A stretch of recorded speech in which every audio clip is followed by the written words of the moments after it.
അസ്സലാമു Ramadan special programme അൽബയാനിലേക്ക് എല്ലാ ദീനീ സ്നേഹികൾക്കും ഹാർദമായ സ്വാഗതം. അൽഹംദുലില്ലാ, എല്ലാ വർഷത്തെയും പോലെ ബഹുമാനപ്പെട്ട ഉസ്താദ് എം നൗഷാദ് ബാക്കവി അവർകൾ അൽബയാൻ പ്രോഗ്രാമിലൂടെ നിങ്ങളുടെ മുന്നിലേക്ക് എത്തുകയാണ്.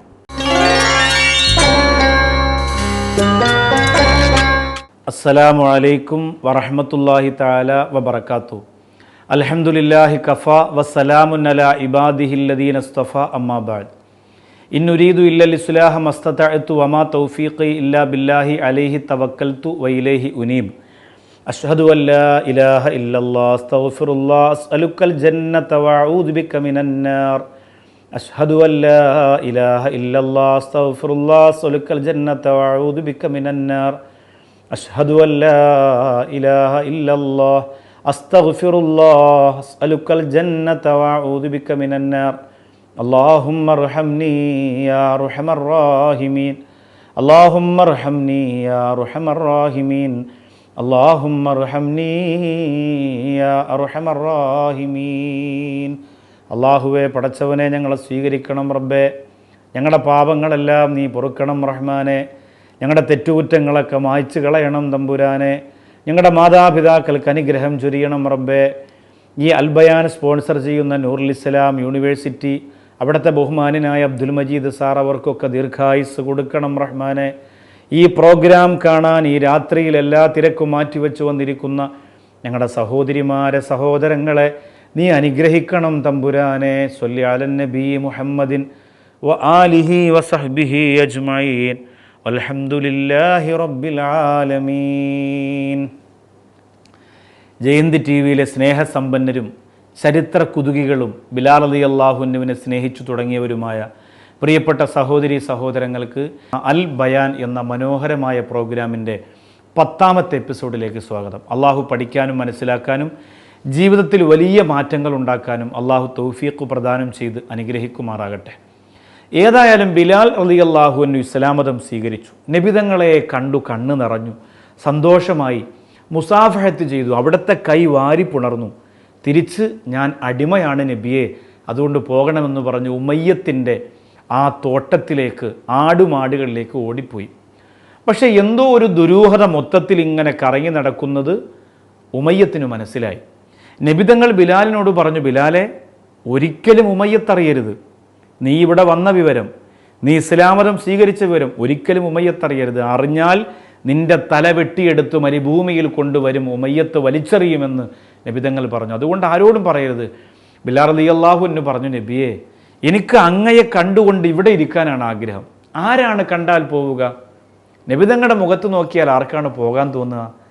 ഇപ്പം തന്നെ നമ്മൾ മദീനത്ത് പോയാൽ അവിടെ നിന്ന് യാത്ര പറഞ്ഞ് മടങ്ങാൻ നമുക്ക് തോന്നൂല. അത്രയ്ക്ക് അനുരാഗമാണ് മദീന മുഴുവനും. മദീനത്തു നിന്ന് യാത്ര പറഞ്ഞാൽ കൽബ് പൊട്ടിയിട്ടേ വരാൻ കഴിയുള്ളൂ, സഹിക്കാൻ പറ്റൂല. അത്രയ്ക്ക് അനുരാഗം ഇങ്ങനെ നിറഞ്ഞു കിടക്കുകയാണ് മദീന മുഴുവനും. നേരിട്ട് കണ്ട ബിലാലിന് പിന്നെ താങ്ങാൻ പറ്റുമോ? എന്നാലും മനസ്സോടെ പോയല്ലേ പറ്റൂ. ഉമയ്യത്തിൻ്റെ അടിമയല്ലേ, അങ്ങനെ പോയി. ഉമയ്യത്തിന് എന്തൊക്കെയോ ദുരൂഹതകൾ ഇങ്ങനെ മണത്തു തുടങ്ങി. എവിടെയോ എന്തൊക്കെയോ പുകഞ്ഞിങ്ങനെ വരുന്നുണ്ട്. പിറ്റേന്ന് ഉമയ്യത്ത് ചാട്ടവാറൊക്കെ കയ്യിൽ പിടിച്ച് തൻ്റെ നാട്ടിലൂടെ ഇങ്ങനെ ഉലാത്തുകയാണ്, ഇങ്ങനെ നടക്കുകയാണ്. അടിമകളെയൊന്നും പഴയതുപോലെ കാണുന്നില്ല. സാധാരണ ഉമയ്യത്ത് നടന്നു പോകുമ്പോൾ അടിമകളെ മുതലാളിമാർ ഉപദ്രവിക്കുന്നു, അടിമകളെ അടിക്കുന്നു, അടിമകളെ കൊണ്ട് പണി, ഇതൊക്കെയാണ് കാണുക. ഉമയ്യത്ത് നടന്നു പോകുമ്പോൾ അങ്ങനെ പെട്ടെന്നൊരു വലിയ ബഹളങ്ങളൊന്നും കാണുന്നില്ല. എന്തു പറ്റി തൻ്റെ നാടിന്? ഈ സംഭവങ്ങളൊന്നും ഉമയ്യത്ത് അറിയണില്ല. ഉമയ്യത്ത് എന്ന് പറയുന്നത് ഇക്കാര്യം ഇങ്ങനെ നോക്കുമ്പോൾ ഒരു അടിമ പോകുന്നുണ്ട്, അബ്ദു അംബ്ര എന്നാണ് അവൻ്റെ പേര്. ഉമയ്യത്ത് വിളിച്ച്, എടോ അബ്ദു അംബ്ര, ഒന്ന് നിൽക്കൂ. ചരിത്രത്തിൽ ആദ്യമായി ഉമയ്യത്തിൻ്റെ വിളിക്ക് ഒരടിമ മറുപടി കൊടുക്കുന്നില്ല. ഉമയ്യത്തിനാകെ ദേഷ്യം വന്നു. സാധാരണ ഉമയ്യത്ത് വരുമ്പോൾ തന്നെ അടിമകൾ ഒളിച്ചിരുന്നിട്ടാണ് നോക്കുക. എടോ അബ്ദു അംബ്ര, നിന്നെയാ വിളിച്ചത്, ഒന്ന് നിൽക്കെന്ന് പറഞ്ഞു. അബ്ദു അംബ്ര നോക്കിയില്ല. ഉമയ്യത്ത് ഓടിപ്പോയി തൻ്റെ ചാട്ടവാറ് കൊണ്ട് പുറകിനെ അടിച്ചു. അബ്ദു അംബ്ര തിരിഞ്ഞു നോക്കി. അല്ല എടോ, നിന്നെ ഞാൻ വിളിച്ചിട്ട് എന്താ നോക്കാത്തത്? ഞാൻ ഉമയ്യത്താണെന്ന് നിനക്കറിയില്ലേ? ആ സമയത്ത് അബ്ദു അംബ്ര എന്ന് പറയുന്ന അടിമ പറഞ്ഞു, നീ ഉമയ്യത്താണെങ്കിൽ ഞാൻ അബ്ദു അംബ്രാണ്.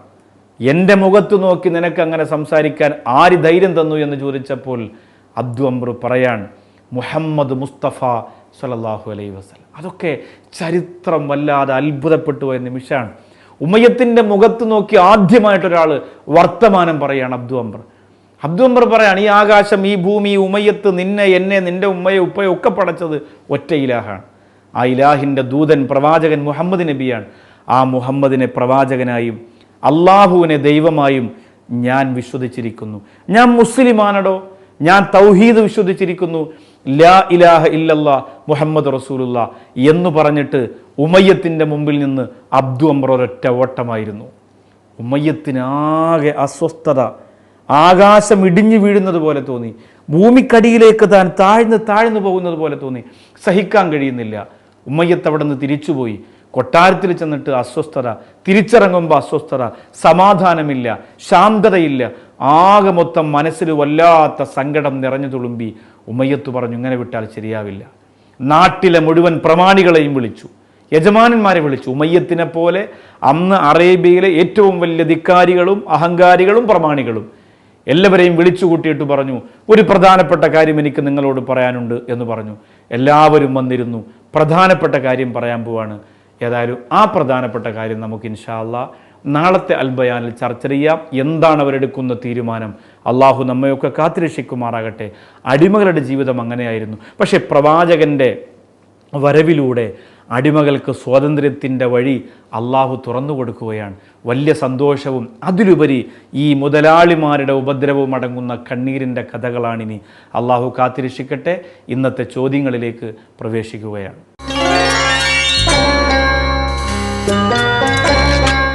അസ്സലാമു അലൈക്കും. അൽബയാനിലെ ചോദ്യോത്തരവേളയിലേക്ക് എല്ലാ ദീനീ സ്നേഹികൾക്കും ഹാർദമായ സ്വാഗതം.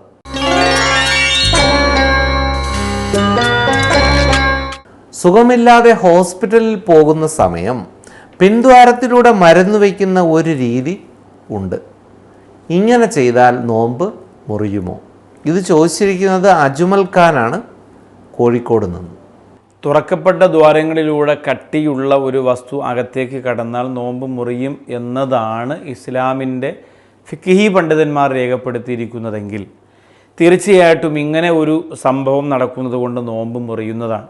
അപ്പോൾ പരമാവധി അതല്ലാതെ നോമ്പുകാരന് ആ അസുഖത്തിൽ നിന്ന് രക്ഷപ്പെടാൻ മറ്റെന്തെങ്കിലും വഴികളുണ്ടോ എന്ന് ഡോക്ടറോട് ചോദിക്കുക. അവസാനം ഇതേ മാർഗമുള്ളൂ എങ്കിൽ നോമ്പിനെ മുറിച്ച് പിന്നെന്ത് ചെയ്യുക, നോമ്പ് കലാവീട്ടി പിടിക്കൽ മാത്രമാണ് പിന്നെ കാര്യമായിട്ടുള്ളത്.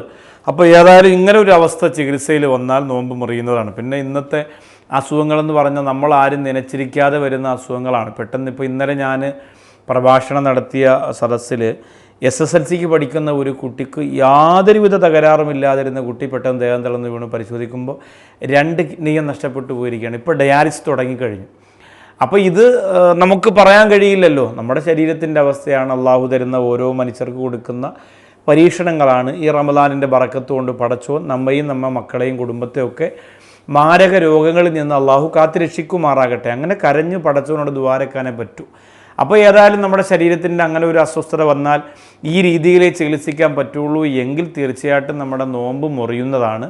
പിന്നീട് നമ്മൾ എന്ത് ചെയ്യുക, അസുഖമൊക്കെ മാറിയതിന് ശേഷം നോമ്പ് കലാവീട്ടി പിടിച്ചാൽ മതിയാവുന്നു. അതുകൊണ്ടാണ് നമ്മളൊക്കെ റമദാൻ ആകുന്നതിന് മുമ്പ് തന്നെ അള്ളാഹുവെ ഈ റമദാനിൻ്റെ ദിവസങ്ങളിൽ നോമ്പ് നോക്കുന്നതിന് തടസ്സമാകുന്ന ഒരസുഖവും നീ ഞങ്ങൾക്ക് വരുത്തരുത് റബ്ബേ എന്ന് ദുആരക്കുന്നതും അല്ലാഹുമ്മ ബാരിക് ലനാ ഫി റജബിൻ വ ശഅബാൻ വ ബല്ലിഗ്നാ റമദാൻ എന്ന ദുആ നമ്മൾ നിരന്തരം നമ്മുടെ ജീവിതത്തിലൂടെ പ്രാവർത്തികമാക്കുന്നതൊക്കെ ഈ ഒരു ഭയം ഉള്ളിലുള്ളത് കൊണ്ടാണ്.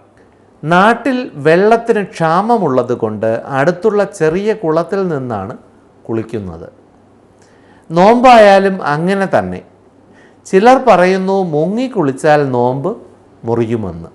എന്താണ് ഇതിൽ ശ്രദ്ധിക്കേണ്ടത്? ഈ ലെറ്റർ അയച്ചിരിക്കുന്നത് സുധീർ ഖാനാണ്, ബത്തേരിയിൽ നിന്ന്. നോമ്പുകാരൻ യഥാർത്ഥത്തിൽ മുങ്ങി കുളിക്കാതിരിക്കലാണ് വേണ്ടത്. തീർച്ചയായിട്ടും അവൻ വെള്ളത്തിലേക്ക് മുങ്ങിയാൽ അവൻ്റെ തുറക്കപ്പെട്ട ദ്വാരങ്ങളിലൂടെ വെള്ളം അകത്തേക്ക് കടക്കും. ഇനി ഒന്നുകിൽ നമ്മൾ അത്താഴത്തിൻ്റെ സമയത്ത് ആ സമയത്ത് കുളിക്കുക, ഇല്ലെങ്കിൽ നമ്മൾ നോമ്പ് തുറക്കുന്ന സമയത്ത് കുളിക്കുക.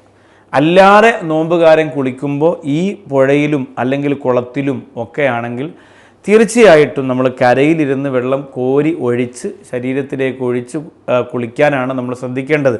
അല്ലാത്ത ഒരു കുളിയെ സംബന്ധിച്ചിടത്തോളം നിങ്ങൾ ചിന്തിക്കരുത്. എങ്ങനെ ശ്രദ്ധിച്ചാലും അത് തുറക്കപ്പെട്ട ദ്വാരങ്ങളിലൂടെ അകത്തേക്ക് വെള്ളം കടക്കാൻ സാധ്യതയുണ്ട്.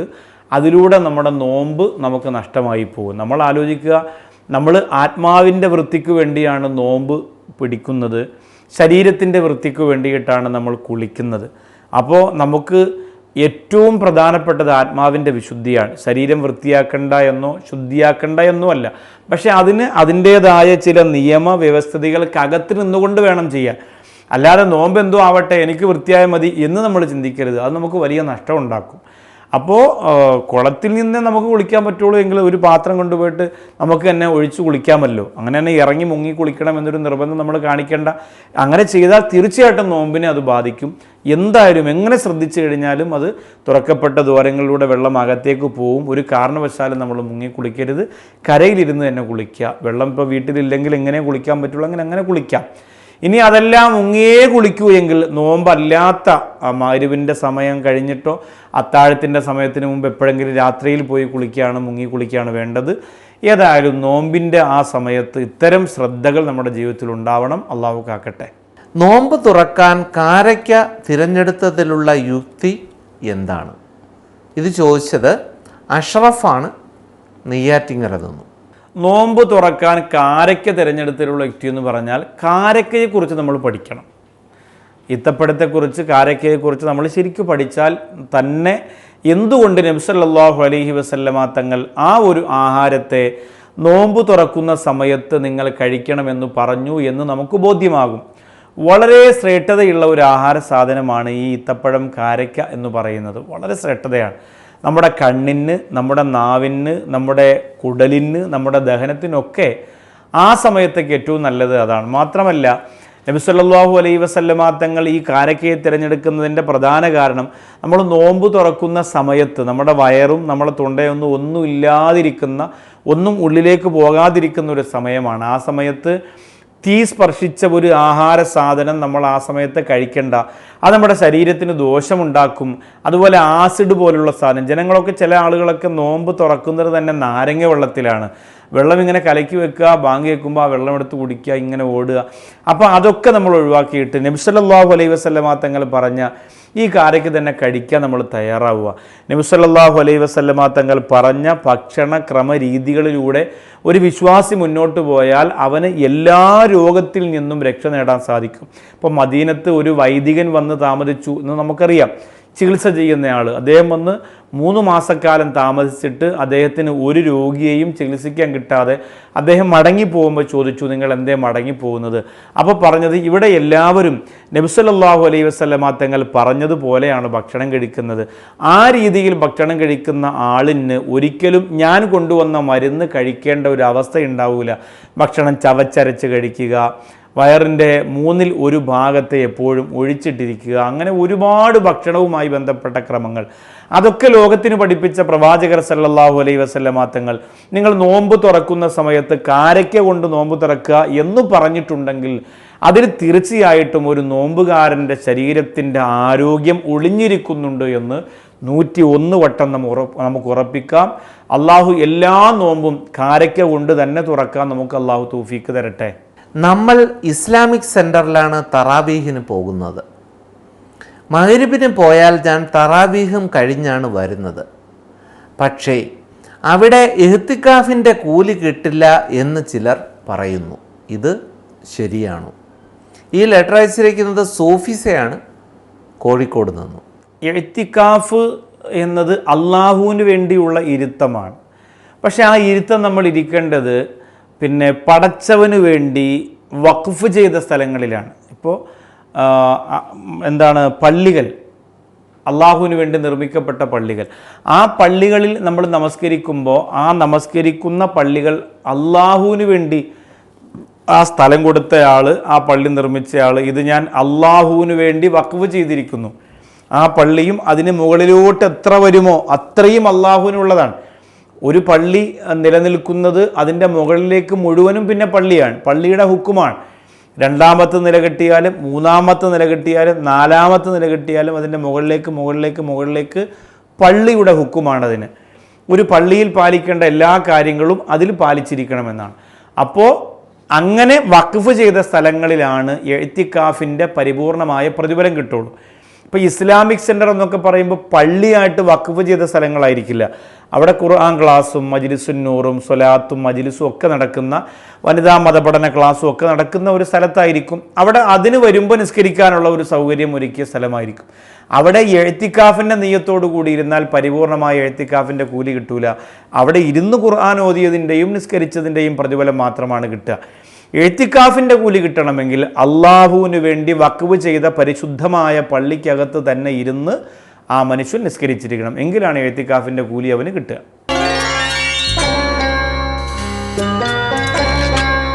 ഏതായാലും വലിയ സന്തോഷം. അള്ളാഹു റബ്ബുൽ ഇസ്സത്തിൻ്റെ അകമഴിഞ്ഞ അനുഗ്രഹവും സഹായവും കൊണ്ട് നാം കാത്തിരുന്ന റമദാനിൻ്റെ 10 രാവുകൾ നമ്മളോട് യാത്ര പറയുകയാണ്, നമ്മളോട് വിട പറയുകയാണ്.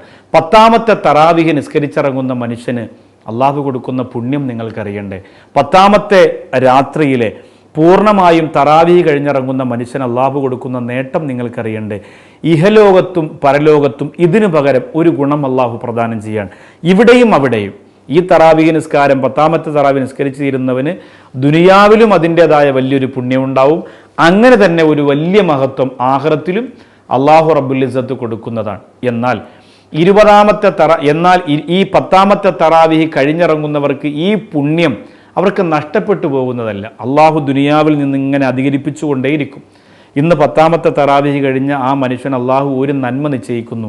ആ നന്മ ഇങ്ങനെ വളർന്ന് 20ലും 30ലും ഒക്കെ എത്തി അള്ളാഹുവിൻ്റെ ലോകത്തെത്തുന്നത് വരെ ആ നന്മ ഒരു മരം നട്ടതുപോലെ വളർന്നുകൊണ്ടിരിക്കും. ആ നന്മയും പുണ്യവും നേടാൻ അള്ളാഹു നമുക്കെല്ലാം തൗഫീഖ് പ്രദാനം ചെയ്ത് അനുഗ്രഹിക്കുമാറാകട്ടെ. നമുക്ക് അള്ളാഹു ദിക്ർ ചൊല്ലാൻ അവസരം തരുന്നത് നമ്മുടെ നാവിലൂടെയാണ്. നബിതങ്ങൾ പറഞ്ഞല്ലോ, ദിക്ർ ചൊല്ലാനുള്ള നാവ് എനിക്ക് നീ നൽകണം റബ്ബേ, നന്ദി രേഖപ്പെടുത്താനുള്ള ഹൃദയം എനിക്ക് നൽകണം പടച്ചോനെ. അപ്പോൾ ദിക്ർ ചൊല്ലുന്ന നാവ് ഒരു മനുഷ്യനുണ്ടെങ്കിൽ അത് വലിയൊരു നിഅമത്തും വലിയൊരു അനുഗ്രഹവും വലിയൊരു സൗഭാഗ്യവുമാണ്. നമ്മൾ ദിക്ർ ചൊല്ലുമ്പോൾ 10ാമത് അള്ളാഹു റബ്ബുൽ ഇസ്സത്ത് നമുക്ക് തരുന്ന നേട്ടം എന്താണ്? നമ്മുടെ ഹൃദയത്തിൽ ആത്മജ്ഞാനത്തിൻ്റെ കവാടം അള്ളാഹു തുറന്നു തരും. നമുക്ക് എല്ലാ വിജ്ഞാനങ്ങളും ഉണ്ടാകണം. ഇപ്പോൾ ദുനിയാവിനെക്കുറിച്ചറിയാം, ദുനിയാവിൻ്റെ കാര്യസാധ്യങ്ങളെക്കുറിച്ചറിയാം, ഓരോ മേഖലകളെക്കുറിച്ചൊക്കെ നമുക്കറിയാം. പക്ഷേ ആത്മീയ ജ്ഞാനം നമുക്ക് കുറവാണ്. ഒരുപാട് ദിക്ർ ചൊല്ലിയാൽ നമുക്ക് ആത്മാവിന് ജ്ഞാനമുണ്ടാകും. ഇപ്പോൾ ഞങ്ങളൊക്കെ ഇഷ്ടപ്പെടുന്ന വരവൂർ മുഹമ്മദ് കുട്ടി മസ്താൻ എന്ന് പറയുന്ന ആത്മജ്ഞാനിയായ വലിയ മഹാൻ, അദ്ദേഹത്തിൻ്റെ ഒരു ശിഷ്യനുണ്ട്. അത്ഭുതങ്ങൾ കാണിച്ച് വിട പറഞ്ഞു പോയ ഓണം പള്ളിയിലെ ഹസൻ ഹാജി എന്നറിയപ്പെടുന്ന ഒരു സാധുവായ മനുഷ്യനാണ്. ആ മനുഷ്യൻ ഒരുപാട് പഠിച്ചിട്ടൊന്നുമില്ല. പക്ഷേ ഈ പറഞ്ഞതുപോലെ ഒരുപാട് നിരന്തരം ദിക്ർ ചൊല്ലുമ്പോൾ ആത്മജ്ഞാനത്തിൻ്റെ കവാടം അല്ലാഹ് തുറന്നു കൊടുക്കുമെന്ന് പറഞ്ഞ പോലെ മൂപ്പര് നല്ല ദിക്റും സ്വലാത്തും ഒക്കെയാണ്. പക്ഷേ അവസാനം വലിയ വലിയ ആലിമീങ്ങളുടെ പഠിപ്പ് പോലെ ആ പഠിപ്പും പക്വതയും വലിയൻ്റെ ഒരു വിലായത്തിൻ്റെ പദവിയിലെത്തിയാണ് ലോകത്ത് നിന്ന് വിട പറഞ്ഞു പോയത്.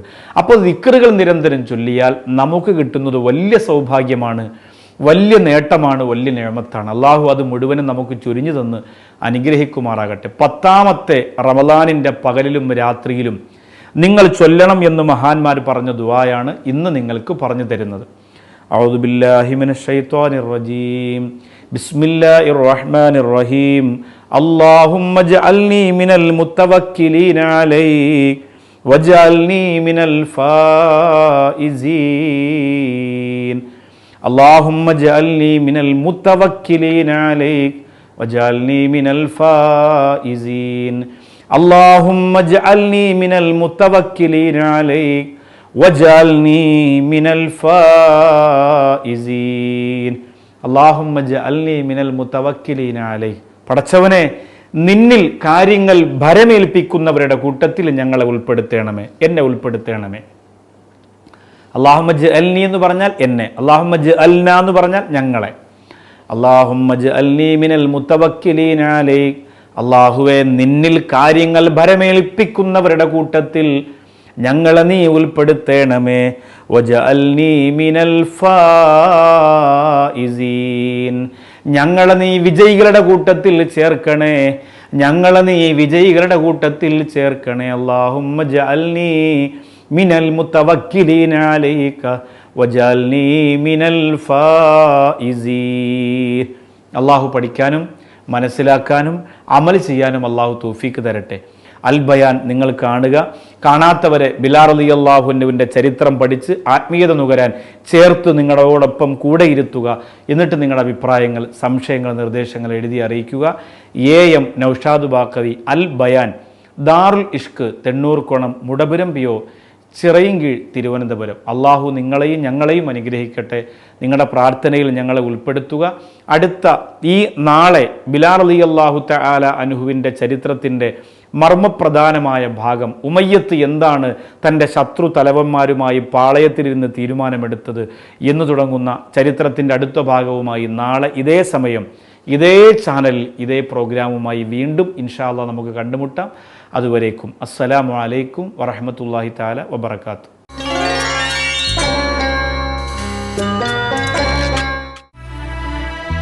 വിരുമുരു